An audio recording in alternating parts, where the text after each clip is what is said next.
What's up, guys? This is Totentons back with another Kingdom of Loathing video. Today we're going to do the sea in less than 60 adventures. Some might call that a speed run, but you could probably get it done in significantly less than that if you really know what you're doing. So we're going to just shoot for 60 adventures or less. There's going to be a little bit of pre-work you need to do first. If you're only level 13, 14 or so, you're going to want to set up a nice mood.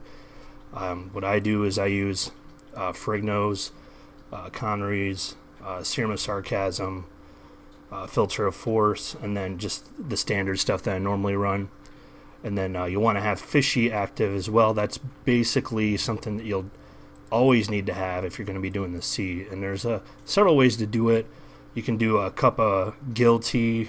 Those are like, I think 70,000 meat a piece or something like that usually, and they do like 30 adventures of it. If you have the Space Gate, you have some options for food and booze there, and those will be 2 fullness, and they do 60 turns of Fishy, so that's what we're using today. You're going to need to have at least 5 to 10 spleen space. I have an empty spleen, and then you're going to want to make sure that you have some stench jelly. I'm going to get 10 of those, and then you won't be able to do this on your first time doing one of the paths. You'll want to have done it before. We're going to do the Gladiator Path, and we already have the Gladiator gear. But what we're going to equip initially before going into the sea is the sea chaps and the sea cowboy hat. And then you'll want to make sure that you have at least 3 sea cowbells before you start, and a few dozen sea lassos. We got 15. I'll grab a few more just to be safe. We'll do another dozen of those, and then you'll need to have some crayon shavings. We got 22 of those. That should be enough. And then if you have the Aston Martin, you can drive waterproofly. I did 60 adventures of that. That's going to let you breathe underwater, so you don't have to worry about equipping the scuba tank, and it lets your familiar breathe underwater as well. So once you have all that underway, we'll go ahead and execute our mood, and then we'll go talk to the old man and get the mission. Don't bother buying the tank, and we're not going to need the familiar equipment either. You can use whatever familiar you want. I prefer something that boosts item drops, but of course the jellyfish is also an option if you want to harvest some jelly in the sea. We're not going to bother with any of the briny deeps. We're just going to head straight to the sea floor and straight to the octopus's garden. You'll want to have some banishers here. Crystal Skull, Louder Than Bomb, and Tennis Ball are good choices. And you're going to banish everything that's not the fly trap down here.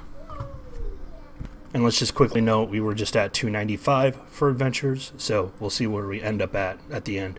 Octopus's gardener, we're gonna banish that one too. You could use olfaction here as well, but it's not as reliable as banishing, so we would rather banish. And so then we're just gonna have a Neptune flytrap here, and that's it. So we'll go ahead and kill him over and over until we get the wriggling flytrap pellet. If you get the regular ones, you can go ahead and use those. You get some meat from them usually. There's a familiar you can get as well. And usually you'll get the wriggling fly trap pretty quickly here. If you're using WHAM as your custom combat script, which you'll notice I'm doing, it will automatically use the lasso so that you can train up your lasso skill. So if you're not using that, make sure that you're using that lasso every combat until you're an expert at using it. That's why we're having the Sea Cowboy hat and the chaps equipped.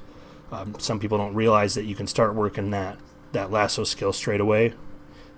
So if you didn't know that, that's something that you'll definitely want to do. It's going to save us some time. So the instant you get that wriggling fly trap pellet, use it, and then go talk to the little brother. Get the mission to go find Big Brother, and then go ahead and go to the wreck of the Edgar Fitzsimmons. If you're lucky, you'll get the non-combat right away.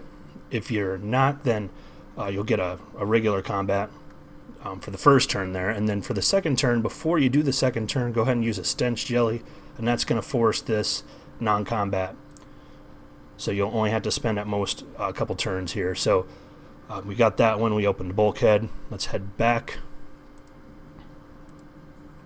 and go talk to Big Brother, and we'll get the bubbling stone, which we don't need right now, and then go talk to Little Brother again, and then go to the mine, or whatever zone you get depending on your class. So here we're going to get 1 combat, and then what we're going to do is use a stench jelly, just 1, and we'll adventure there again, and we get Grandpa. Let's do another one, and then 1 more. If you're doing one of the other classes, Mysticality or Moxie, you may get an encounter to get Seodes and things like that when you use the stench jelly, so just keep that in mind. So then we get the 3rd non-combat with Grandpa, and we get the skill. So we just spent a few turns there, and that's it. And then we'll want to go back and talk to Grandpa, ask him about his wife,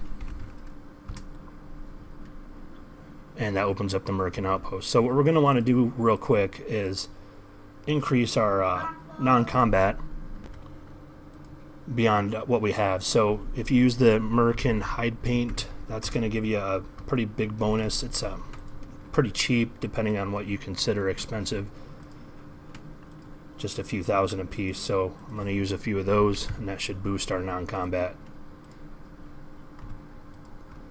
and that takes us to 31. And then we'll head over to the outpost. You can use the stench jellies here as well, but just keep in mind that if you use those after your first turn, it's going to give you the encounters for Grandma first before you get the ones to find the stash. But if we're lucky, we'll get the non-combats pretty quickly without using that. We do want to spend a few turns just to get our rope skill up. And then once you get 2 yarns and Grandma's note, you can head back to Grandpa and ask him about the note, and that'll let us finish up that Grandma quest, so we stop getting those. We already got the lock key on our 2nd turn, so we'll already get this. Mafia will tell you which choice is correct. Otherwise, you'll want to look it up in the wiki and make sure you're going to the right place.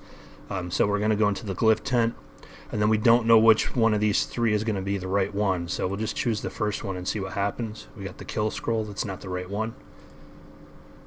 So let's adventure again, and there's the other yarn. So let's go talk to Grandpa real quick and ask him about the note, and then he'll give us Grandma's map. Head back to the outpost, and there's Grandma. Alright, so let's go ahead and use another stench jelly. That's going to give us the turn again, and this time we'll do the chest, and we got the stash box that time, so use that right away, and then use the trail map, and then head back to Grandpa, ask him about the currents, and then that will open up the corral. Alright, so here you have a few options. We can banish these guys, or you can keep them around. What I'm going to do is I'm going to go ahead and banish the cowboy. I'm going to keep the sea cow. Cowbells, we can always use more of those. And we're not quite an expert with that lasso yet anyway, so the rustler we don't need. So we'll banish him with a tennis ball. If you banish the cow as well, you're going to fight tumbleweeds here until you finally get the seahorse. So it's better just to keep the cow around. The cowbells, if you don't need them, you can always sell them in the mall, and they go for a decent amount.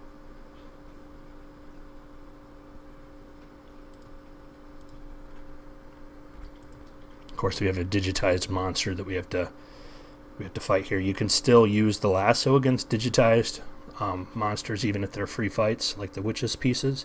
So those are fine to get. It's actually just basically free training on your lasso. And Wham will stop using the lasso once we're an expert, so it's no longer using it on the sea cow, so we know we're good to go. And there's our seahorse. So what we need to do with the seahorse is use 3 cowbells and then a lasso. So we have funk slinging, so we're just going to funk sling 2 cowbells, and then on the second round a cowbell and a lasso, and there we go, we got our seahorse. So what we're going to do now is put on our Gladiator gear. And what you'll need to do, your best bet here is to make sure you have Shrap permed. If you don't have it permed, you can get the skill book for pretty cheap, and it's worth it here. You can bypass the gymnasium completely and just go straight to the Coliseum. And then we're going to use Shrap every combat there. To be able to use Shrap, you're going to need some of the Who's-Its. Those are what it uses. And then what I recommend doing is buffing up your spell damage real quick. So we're going to do that. And we don't want to spend a whole lot of meat. So let's set our max price for the Bibles as 2,000 meat. And then we'll buff it up. Usually if you get it close to 1,000, that's going to be pretty good.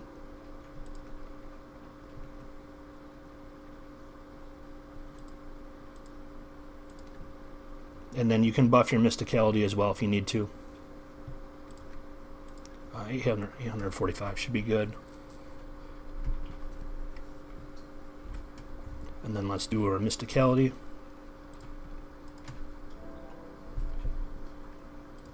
Let's use sweet synthesis. And then each of these.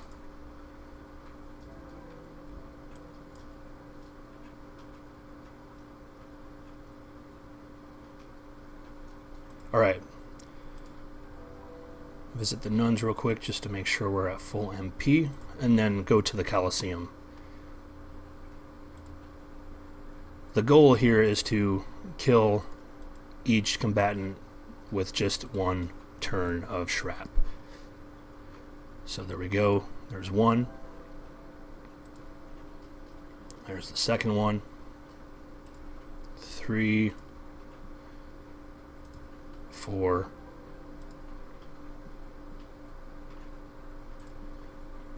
There's number 5. Number 6. 7. 8. 9. And then we're going into round 10. In a minute here we're going to start getting the more difficult encounters here. Those ones you want to make sure that you kill them in one hit. Alright, round 12 and 13, we should be coming up on our first guy. There's George Paul. Okay, so if you don't kill these guys in one hit, you may end up getting beaten up. So just be careful. Make sure that you buff your spell damage back up if you need to. But if you are doing everything right, you should be killing these guys in one shot. So there we go. That's the last one. And now we can go to the temple. But what we need to do before we do that is buff up our muscle and our weapon damage. Make sure you keep your gladiator gear on. And we have a few options here. The muscle, you just want to get it pretty high. We're at almost 1,500. So I'm just going to do those two and get it up to 2,600. The main thing is the weapon damage. You want to get that to at least 1,000. Or as close to 1,000 as you can get. Alright, then we'll do weapon damage next. And let's hit our Bibles. Set that at 2,000.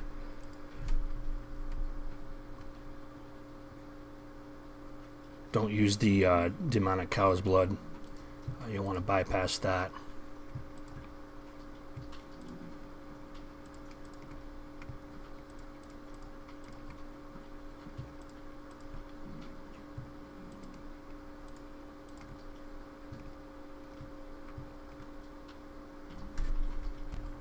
Alright, so that's given us a predicted score at 899.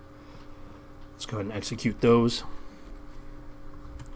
And that gives us about 900, so let's just up this cost here a little bit and see if we can get something else easy.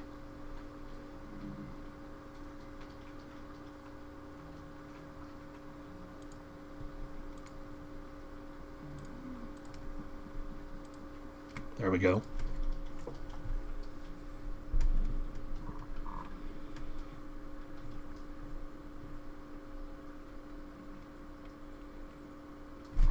Alright, and then double check that you don't have any effects that are going to cause any kind of damage, like spiky shell or anything like that, or anything that your familiar might be equipped with that would cause it to do that.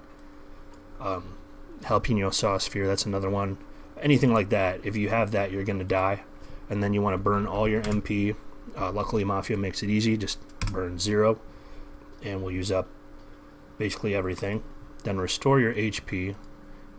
Make sure you don't restore your MP when you're doing that. And then if you have Ruthlessly Efficient, you want to make sure you have that active, which we do. Double check that you have those crayon shavings before you go in here. And we have 22, that should be plenty. And then go ahead and head to the temple.